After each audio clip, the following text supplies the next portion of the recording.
nous corrigeons l'exercice 1 du devoir sur les exponentielles.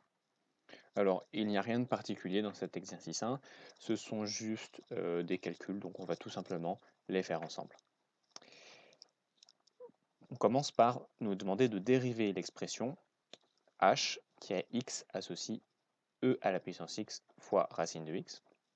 On nous précise que c'est dérivable sur r plus étoile.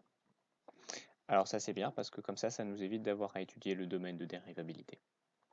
Donc on reconnaît tout de suite qu'on a une forme u fois v et nous savons, grâce au cours, que lorsque on a la dérivée de u fois v, on applique la formule u'v plus v'u. C'est ce que nous allons faire ici.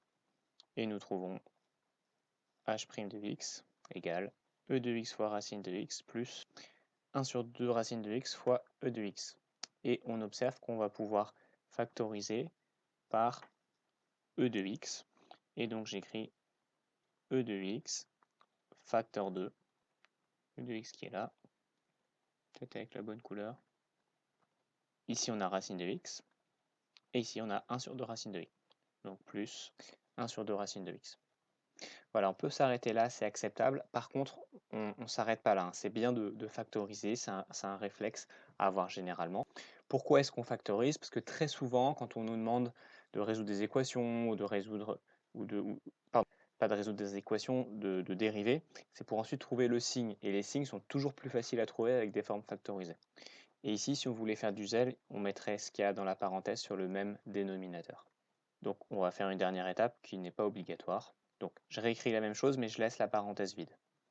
Et à l'intérieur de ma parenthèse, je vais mettre une grande barre de fraction. On va tout mettre sur 2 racines de x. Ok. Ce plus 1 qui est ici en haut à droite, il ne change pas. Donc là, on reste sur du plus 1. Par contre, racine de x, si on le met sur le même dénominateur, ça veut dire qu'on l'a multiplié en haut et en bas par 2 racines de x. Donc 2 racines de x fois racine de x, ça fait 2x. Mais si vous arrêtiez à l'étape d'avant, c'était acceptable. Ok, on a fait la première question. Maintenant, on s'attaque à la deuxième. Montrer que e à la puissance 3x moins e de x est égal à e à la puissance 2x que multiplie e à la puissance x moins 1. Ok, alors, c'est quoi le plus facile? C'est de partir de la forme factorisée pour aller vers la forme développée, ou de partir de la forme développée pour aller vers la forme factorisée. Dans la plupart des cas, c'est plus facile de développer. Donc, on va partir de là. Donc, je réécris ce que j'ai à droite, la forme factorisée. Ok, il ne me reste plus qu'à la développer. E à la puissance 2x fois e 2x. Et e à la puissance 2x fois moins 1. Donc j'écris moins e à la puissance 2x. Ok. Alors ça, qu'est-ce que ça fait? Dans le cours, on a une formule qui nous dit que 2 à la puissance a, à la puissance a fois e à la puissance b, c'est égal à e à la puissance a plus b.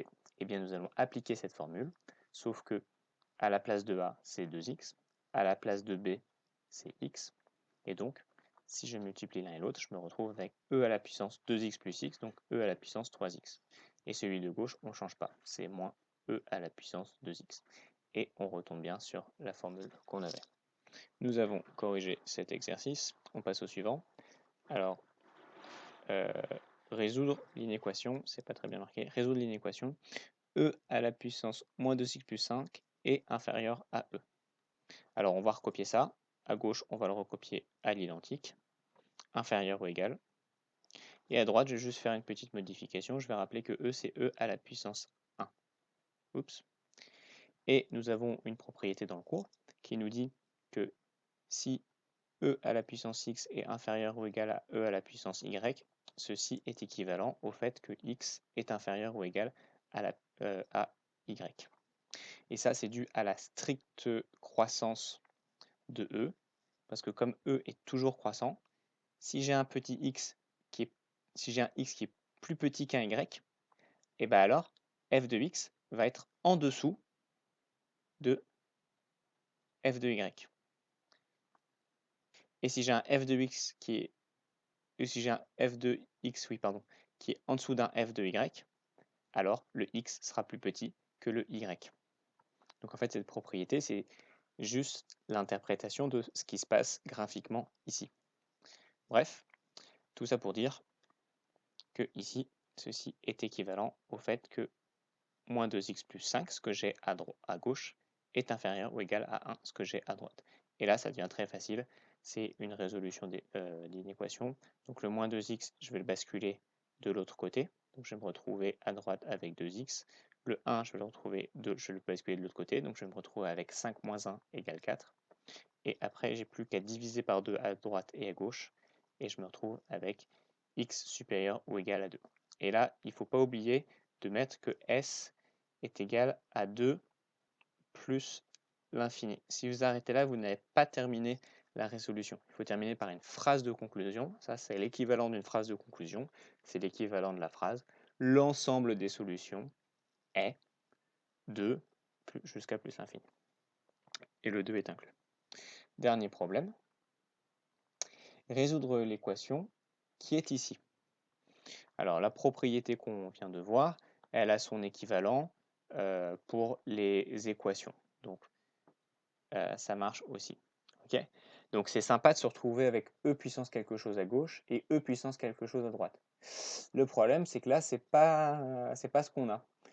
Ici, à droite, on a e puissance quelque chose, en fait. Pourquoi?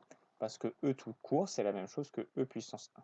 Donc, on a bien quelque chose de cette forme. Par contre, à gauche, on aimerait bien se débarrasser du quotient. Alors, il faut penser aux propriétés du cours qui nous disent que e à la puissance quelque chose sur e à la puissance autre chose, c'est e à la puissance a moins b. Et bien donc, ici c'est la forme qu'on a, sauf qu'à la place du a on a 4x plus 1, à la place du b on a 2x plus 3. Donc si j'applique cette formule a moins b, ça va me faire 4x plus 1 moins tout ceci. Donc on va écrire ça. À gauche, tout cela c'est équivalent à e à la puissance 4x plus 1 moins tout ceci. Donc ça va me faire moins 2x moins 3. J'ai mon égal. Et j'ai mon e, on a dit que e c'était la même chose que e puissance 1. Ok, on simplifie un tout petit peu. Tout ça, si je le simplifie, ça me fait 4x moins 2x, 2x. 1 moins 3, ça fait moins 2. Ok, et à droite, on garde e à la puissance 1. Maintenant, j'applique cette propriété-là. Et donc, je dis que tout ça est équivalent à ce que 2x moins 2 soit égal à 1.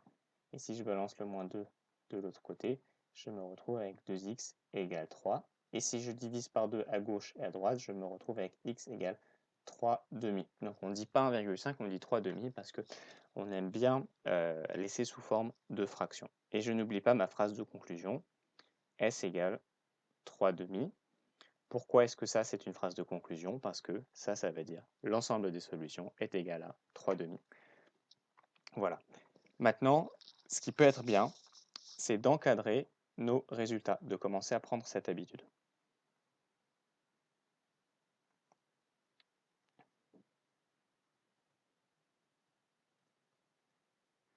Oups. Voilà. Hop. Hop. Hop.